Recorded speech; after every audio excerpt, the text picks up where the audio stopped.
celebrations. They had a good day. But when somebody in baseball has a good day, generally somebody on the other side has a bad day. And for the Red Sox, they've had their fair share here recently. And they faced Trey Yesavage 2 nights ago. Yesavage back in the mix, and he went 5 1/3 scoreless innings, and the Blue Jays win that game. And the Blue Jays win again yesterday, 8-1. Over the Boston Red Sox, and Ernie Clement hitting his first homer of the season, although he is hitting over 300 on the season. Vladdy continuing to rake as he has done doing. They did get George Springer back off the injured list. The Springer came in to pinch hit and got a base hit. It came back to a standing ovation for the fans. They love him up there for what he's done there in the last year and what they did in the playoffs last year. And so, it was a good win all around yesterday for the Toronto Blue Jays. But for the Red Sox, that means it was a tough one for them. They lose 8-1. And they also had to put Garrett Crochet on the injured list yesterday with a shoulder strain. Brian Bayo knocked around again in the. This is putting stress on the entire about the home run from rotation. Check. You look Two-run at, home and I'll give you an example. off. Brian Bayo yesterday goes 3 2/3 of innings of work, right? And he throws a lot of pitches, and you're hoping that he can get by the hump. But he continues to get himself in trouble. Walked 2, struck out only 2 yesterday. Didn't have that swing and miss stuff. So now you're expecting the bullpen to eat up those innings, and then what happens the next day? What happens the next day after that? It's a snowball effect, and that means it puts a lot of pressure on your offense to be able to score. And that is something that has probably cost Alex Cora's job as well. When you have that roster configuration where it's not built to slug, it's not built for the 3-run homer. Williams, you have William Contreras, really your only guy. And I'll say another thing that I'm noticing a trend on here, Steve, is a lot of teams and a lot of organizations count on the ability to look at bat speed, to look at elite bat speed. And, you develop those players at the lower level for that. But that not necessarily translates at the highest level. You still have to be able to know how to set pitchers up, how to be able to go the other way when necessary, how to hit the ball on the ground sometimes to move that guy to third base. All those little things are winning baseball. And at the lower levels, you develop and you have a combination of trying to win late in the games. But if you're just developing first and not thinking about winning, then it's hard to translate those wins at the big league level. And losing Crochet is a huge hit for the Red Sox.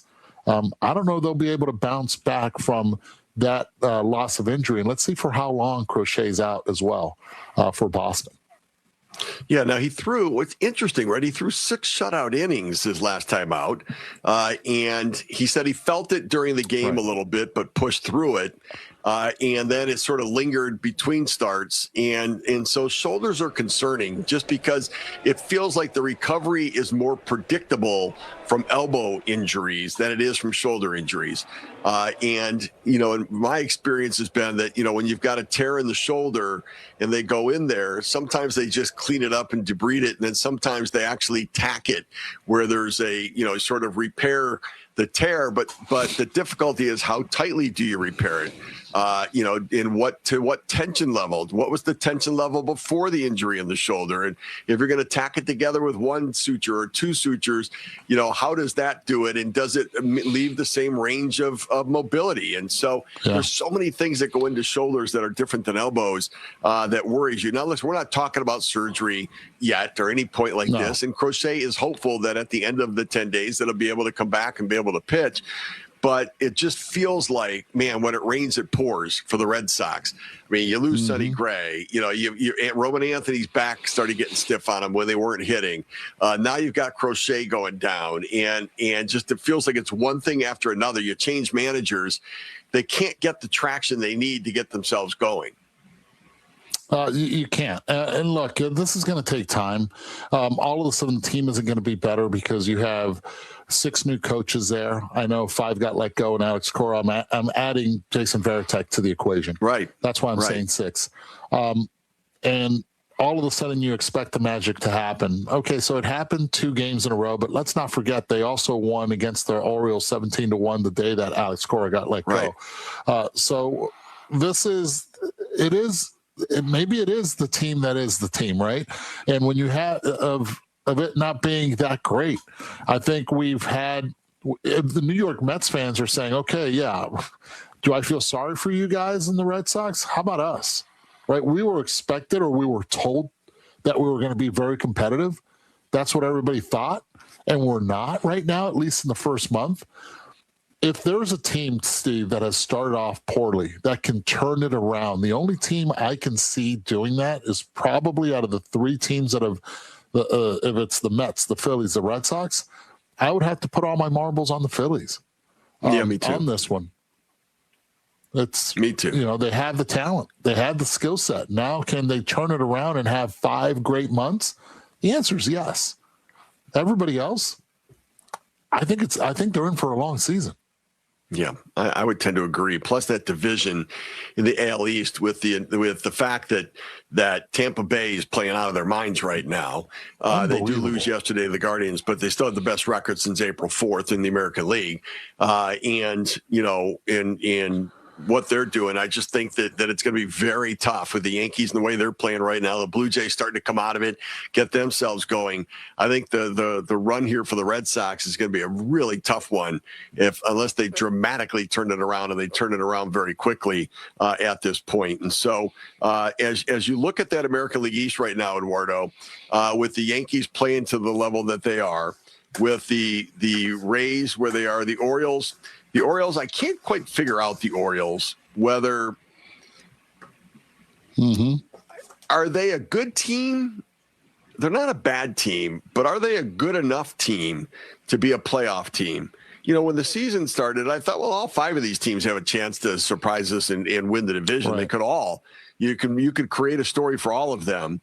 But I'm looking at the Orioles right now and trying to figure out whether I still believe that they've got, you know, championship caliber roster to get there. But the division, you know, can they all make the playoffs? Can you get 3 teams? Can you get 4 teams out of the East to make the playoffs? Probably not, considering the Central with Detroit and Cleveland and maybe at some point Kansas City, or the West with Seattle and the Athletics right now playing well. Like, where are the Red Sox, and can they actually come back in this division? And how would you line it up right now? How do you think it ends at the end of the year? For Boston? For the American League East? Or for the American League East? For the American League East, I like Tampa Bay's pitching. And I think that's what's kept them in the game. And they play a different game because they also play the speed game. I think Chandler Simpson has been phenomenal for them at the top of the order. It's allowed for them to get Yandy Diaz in the middle of the order, especially against right-handed pitching. Against lefties, Yandy will still lead off. But the ability of speed changes, and Caminero is a game changer. He is like what Albert Pujols was for the Cardinals at the beginning when he first got to the big leagues. That's how good Caminero has been.